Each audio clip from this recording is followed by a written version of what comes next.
Hello students. तो first video में हमने डिस्कवरी ऑफ इलेक्ट्रॉन के बारे में पढ़ा था, ठीक है। तो इस वीडियो में हम डिस्कवरी ऑफ प्रोटॉन के बारे में पढ़ेंगे। तो आपने देखा था कि बहुत सारे साइंटिस्ट थे, उन्होंने कलेक्टिवली इफोर्ट के दौरान इलेक्ट्रॉन की डिस्कवरी की थी, ठीक है। तो अब क्या हुआ कि जे थॉमसन, माइकल फैराडे, सबने जो ये डिस्कवरी की थी इलेक्ट्रॉन की, तो उसके रिसर्च पेपर बनवाए थे, ठीक है। तो वो एक साइंटिस्ट का नाम था ई गोल्डस्टीन। इसके नाम में गोल्डस्टीन है, लेकिन वो इतना ज़्यादा मतलब कि पैसे वाला नहीं था, थोड़ा मिडिल क्लास गरीबी था। तो उन्होंने क्या किया कि वो रिसर्च पेपर जो है उनमें से एक पेपर लेके आए। अब अपने जंकयार्ड में बोल दो, अभी पहले अब आपने देखा होगा कि बहुत सारे घरों में अपने बाजू में एक छोटा सा घर रहता है, उसके अंदर सब टूल और सब रहते हैं, उसे जंकयार्ड बोलते हैं, ठीक है। जंकयार्ड छोटा सा। तो वहां पे वो पेपर लेके आए। उन्होंने देखा कि इनमें ये जो जे थॉमसन है, माइकल फैराडे, उन्होंने किया क्या है, ठीक है। वो सब रिसर्च पेपर पढ़ने लगे कि क्या हुआ है, क्या नहीं, क्या यूज किया हुआ है। तो उन्होंने देखा कि इनमें एक डिस्चार्ज ट्यूब जो है वो यूज हुई है। तो इन्होंने ये मतलब कि ये थॉट आ गई उसके अंदर कि चलो ना मैं भी करके देखता हूँ। तो ये ई गोल्डस्टीन ने क्या किया कि माइकल फैराडे और जो जे थॉमसन ने ट्यूब यूज की थी वही ट्यूब ले ली। चलो मैं भी पैसे इकट्ठे किए और डिस्चार्ज ट्यूब लेके आ गए, ठीक है। फिर उन्होंने क्या किया कि एक पंप लेके आ गए, वैक्यूम पंप, जो लो प्रेशर करने के लिए चाहिए, ठीक है। तो वैक्यूम पंप लगा दिया और प्रेशर लो कर दिया, ठीक है। उसके बाद इन्होंने क्या किया, एक बैटरी ले ली। क्या ले ली? बैटरी ले ली। बैटरी ली और यहां से यहां तक जोड़ दिया। अब प्रॉब्लम कहां पे आई? तो अब मैंने आपको बोला कि ये जो गोल्डस्टीन है वो ज्यादा, उसका फाइनेंशियल कंडीशन इतना ज्यादा अच्छा नहीं है, ठीक है। तो यहाँ पे क्या हुआ कि इतना सामान लाने के बाद यहाँ पे जो इलेक्ट्रोड डालने हैं, इलेक्ट्रोड जो हमने कैथोड रेज की डिस्कवरी में देखे थे, तब ई गोल्डस्टीन के पैसे खत्म हो गए, ठीक है। अब पैसे खत्म हो गए तो फिर करे क्या? तो ऐसे जंकयार्ड में घूम रहा था, तो वहां पे एक एल्यूमिनियम की रॉड मिल गई। तो यहाँ पे उसने क्या किया कि एक एल्यूमिनियम मेटल ही है, मेटल इलेक्ट्रोड है, तो यहाँ पे क्या डाल दिया, एनोड पे मेटल की रॉड डाल दी। यहाँ पे पॉजिटिव चार्ज होगा और यहाँ पे नेगेटिव चार्ज होगा। लेकिन अब प्रॉब्लम कहाँ आई कि यहाँ पे भी कुछ डालना है। क्या डाले?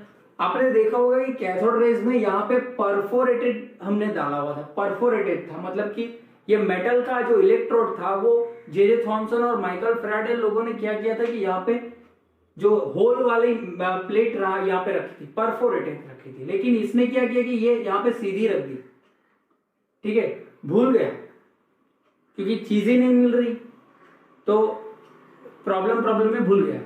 फिर वो क्या हुआ कि टेंशन में आ गया, मुंह धोने गया बेसिन में। तो वहां पे देखा कि मुंह धो रहा है, तो वहां पे जो बेसिन के अंदर जो राउंड जैसा होता है ना, बेसिन के अंदर ऐसा पानी जाने के लिए ऐसा राउंड ऐसा होता है मेटल का, वो उसको दिख गया। तो उसने सोचा कि चलो ये लगा दे। तो पूरा बेसिन तोड़ के ये लेके आया और यहाँ पे डाल दिया, ठीक है। ये यहाँ पे डाल दिया, ओके। अब क्या किया कि वो भी पैसे तो है नहीं, फ्लोरेसेंस रखनी है। तो फ्लोरेसेंस कैसे रखे, कहीं पे गया और फ्लोरेसेंस जो है वो क्या किया, निकाल के लेके आ गया। मतलब कि ZNS की जो प्लेट थी वो पूरी लेके आ गया और सभी पूरे ट्यूब के अंदर क्या किया, उसने उसकी प्लेटिंग कर दी, ठीक है। कैथोड रेज में यहाँ पे प्लेटिंग की थी, लेकिन इसने क्या किया, पूरे यहाँ पे पूरे राउंड डिस्चार्ज ट्यूब में प्लेटिंग कर दी। तो हम यहाँ पे बोल सकते हैं सॉरी ZNS फ्लोरोसेंस। ओके, अब क्या किया, बैटरी स्टार्ट कर दी तो फिर स्विच ऑन कर दी। जैसे ही बैटरी स्टार्ट की तो पूरा एक्सपेरिमेंट स्टार्ट हो गया तो देखा कि यहाँ जो है, यहाँ वो तो कुछ नहीं दिखेगा क्योंकि यहाँ पे तो होल है ही नहीं, लेकिन यहाँ पे होल है तो यहाँ पे जो है इस एरिया में फ्लोरेसेंस क्या हुई, ग्रीन और येलो में शाइन करने लगी।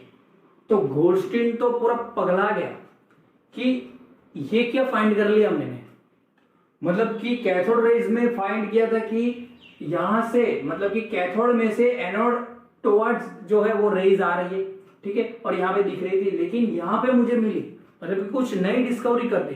पगला गया, पागल हो गया, और उसने बोला कि मैंने फाइंड कर ली, क्या अभी निकली है एनोड से, तो एनोड रेज मैंने फाइंड कर ली, वो बोल रहा है अभी, पूरा पगला गया। और एनोड रेज मैंने फाइंड कर ली, एनोड रेज मैंने फाइंड कर ली, ऐसा बोल रहा है, ठीक है। अब क्या किया कि ये गोल्डस्टीन जो है वो ये बात सीधे जाके जे थॉमसन को बोला कि ऐसा ऐसा है, मैंने भी कुछ फाइंड किया है। जे थॉमसन ने बोला कि चलो ठीक है, हम एक्सपेरिमेंट करते हैं। तो जे थॉमसन ने क्या किया, सेम जो ई गोल्डस्टीन ने बोला था वैसे ही सब डाल दिया, वापस से स्टार्ट करने लगे। फिर उसने क्या किया, उन्होंने यहाँ पे ई गोल्डस्टीन ने यहाँ पे H2 गैस डाली हुई थी, क्योंकि हाइड्रोजन गैस बहुत ही सस्ती थी उस टाइम पे, तो H2 गैस डाली हुई थी, लो एटमॉस्फेरिक प्रेशर यहाँ पे डालते हैं ना, वैसे H2 गैस डाली हुई थी, ठीक है। तो वैसे ही पूरी जो ये जो मतलब कि अरेंजमेंट है वो जे थॉमसन ने कर दी, और गोल्डस्टीन भी साथ में थे। जे थॉमसन ने क्या किया, यहाँ पे कुछ रख दिया, यहाँ पे जैसे शैडो बन रहा था, बोला था मैंने कि इस साइड शैडो बन रहा है, तो हमें पता चल रहा है कि यहाँ पे कुछ ना कुछ पार्टिकल कैथोड रेज आ रही है, तो इसका मतलब कि यहाँ से अगर रेज आएंगी, जो एनोड रेज ये गोल्डस्टीन बोल रहा है, तो यहाँ पे शैडो दिखना चाहिए। लेकिन क्या हुआ कि कोई शैडो दिख नहीं रहा था, मतलब कि यहाँ पे कोई शैडो दिख नहीं रहा है, तो इधर से यहाँ से कोई रेज आ ही नहीं रही है, इसका मतलब ये है, ठीक है। इस साइड तो दिखेगी लेकिन इस साइड नहीं दिख रही है, समझ में आया, ठीक है। तो जे थॉमसन ने बोला कि ये जो है वो शैडो दिख नहीं रही है, इसका मतलब कि एनोड से कुछ निकल नहीं रहा है। फिर भी गोल्डस्टीन बोला कि नहीं नहीं एक बार चेक करो। तो फिर वापस से क्या हुआ कि जे थॉमसन ने यहाँ पे, मैंने आगे बोला था कि छोटे छोटे पैडल लगा दिए, लाइट पैडल, तो अगर यहां से यहां जाएंगे तो घूमेंगे, लेकिन अगर एनोड में से कुछ आएगा तो ये घूमना चाहिए, ऐसा घूमना चाहिए, लेकिन घुमा ही नहीं, घूमना चाहिए लेकिन घुमा ही नहीं। अगर नहीं घुमा, इसका मतलब क्या है कि यहां से कुछ नहीं आ रहा है, अगर आता तो इसको घुमा ले जाता, लेकिन यहां से कुछ नहीं है, इसका मतलब कि ये जो भी रेज है वो एनोड रेज नहीं है।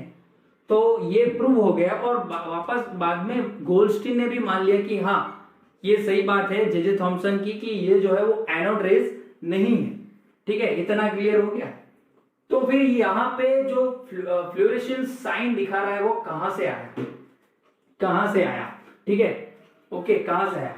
तो एक बात समझो, अगर इस केस के अंदर यहां से मैंने आपको बताया था कि कैथोड रेज निकल रही है, इस केस में भी निकलेगी, ऐसा नहीं है। तो कैथोड, क्योंकि ये पूरा पावर यहाँ पे लगा रहा है, ठीक है, तो ये कैथोड रेज निकलेगी, बीच में H2 गैस, देखिए हम H2 गैस जो है H2 वो क्या है, मोलिक्यूल फॉर्म में है, क्या है, मोलिक्यूल फॉर्म में, मतलब कि H और H फॉर्म में है। H2 गैस मोलिक्यूल फॉर्म में बहुत ही स्टेबल होता है, ठीक है, बहुत ही स्टेबल होता है, मतलब कि वो किसी के साथ रिएक्ट नहीं करेगा, मतलब कि वो इनर्ट जैसा ही होता है, किसी के साथ ज्यादा रिएक्ट नहीं करेगा।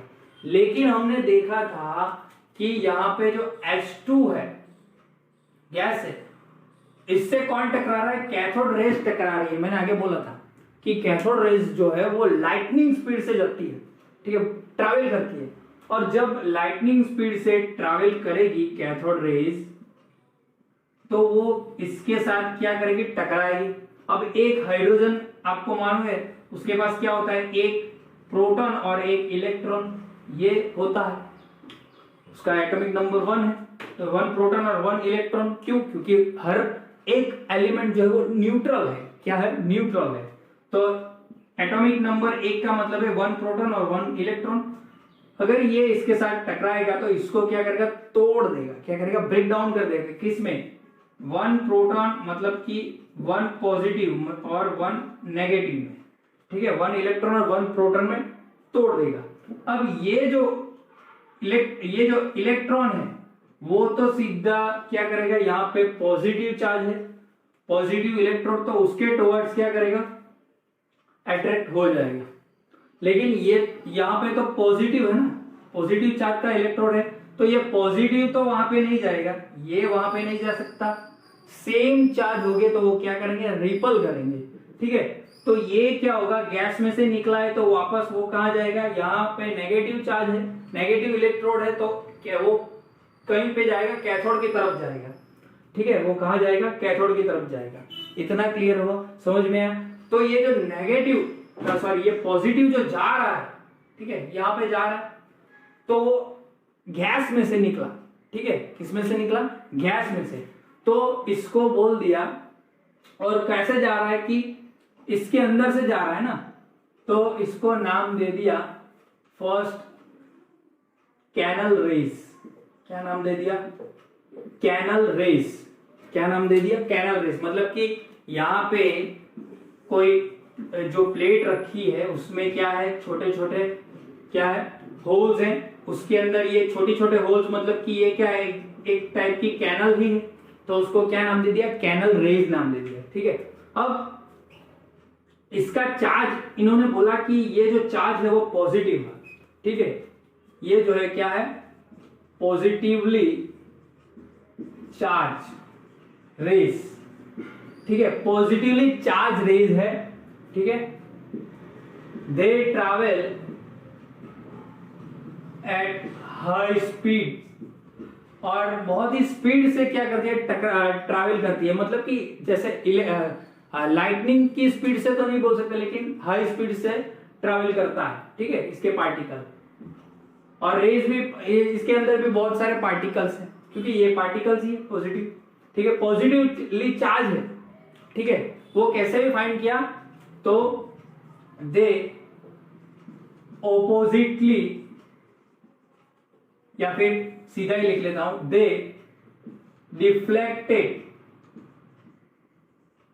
Towards negative charge. दे, यहां पे ये निकाल देता हूं मैं, ये समझाने के लिए आपको बोला था। Deflected towards negatively charge in electric field and also in magnetic field. अगर यहां पे इलेक्ट्रिक फील्ड रख दे, ठीक है, यहाँ पे पॉजिटिव और नेगेटिव, तो वो नेगेटिव टुवर्ड्स क्या करेगा, डिफ्लेक्ट करेगा। ठीक है, और मैग्नेटिक फील्ड में भी क्या करेगा, डिफ्लेक्ट करेगा। इसी वजह से हमें ये पॉजिटिव चार्ज है वो पता चल गया। ठीक है, इतना क्लियर, समझ में आया? ओके, उसके बाद इसके चार्ज की बारी आ गई। क्या आ गई, इसके चार्ज की बारी आ गई।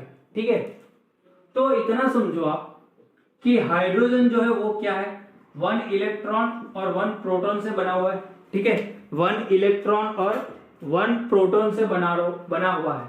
ठीक है, तो आपको मालूम है कि कोई भी एलिमेंट जो है वो न्यूट्रल होता है।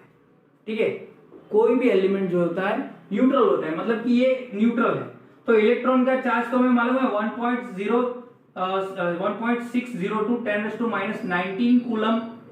ठीक है, अगर इसको ये निकाल देता हूं मैं सिर्फ समझाने के लिए, अगर इसको ये नेगेटिव है तो इसको अगर जीरो, मतलब कि न्यूट्रल मतलब जीरो करना है, तो मुझे कितना चाहिए, यहाँ पे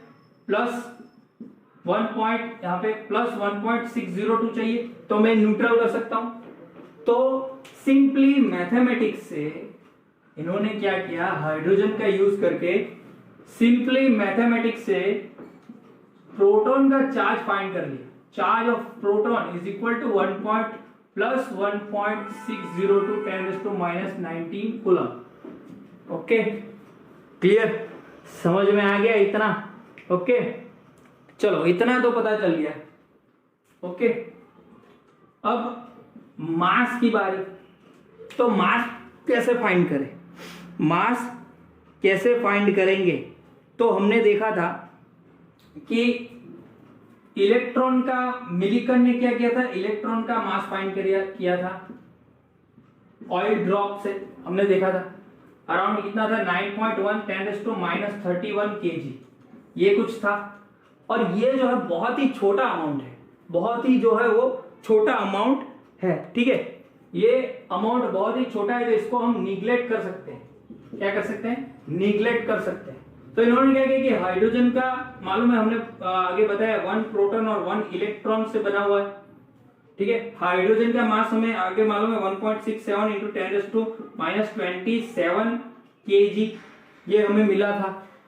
और इस अगर ये हमने इसका जो मास है इलेक्ट्रॉन का वो क्या है 9.1 10⁻31 kg, लेकिन ये निग्लेक्ट कर सकते हैं हम, इसको बहुत ही छोटा है तो इसको निग्लेक्ट कर सकते हैं, ठीक है। तो ये जो हाइड्रोजन का मास मिला वो किसका मिला, वो इस पे ही डिपेंड करेगा, प्रोटॉन पे, क्योंकि इलेक्ट्रॉन तो बहुत ही कम है, -31 मतलब कि बहुत ही छोटा है, तो उसको 0 मान सकते हैं हम। अगर ये 0 है तो क्या हो जाएगा, 1 प्रोटॉन का मास मिल जाएगा सीधा, ठीक है। तो क्या मिलेगा, 1 प्रोटॉन का मास 1 mass of proton 1.67 into 10⁻27 kg, और ग्राम में लिखना हो तो 1.67 इंटू 10⁻24 ग्राम, ठीक है। तो सिंपली यहां पे हमें क्या मिल गया, मास और इजीली चार्ज भी मिल गया। ओके, और एक चीज, अब यहां पे हमने बताया कि protons are original from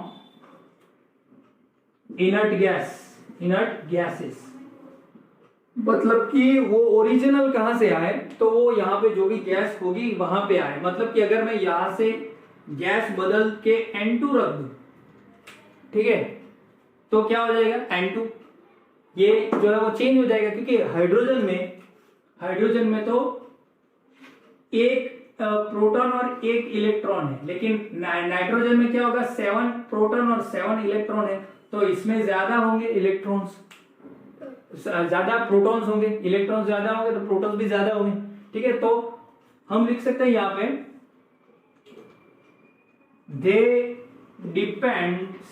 depend upon the gas which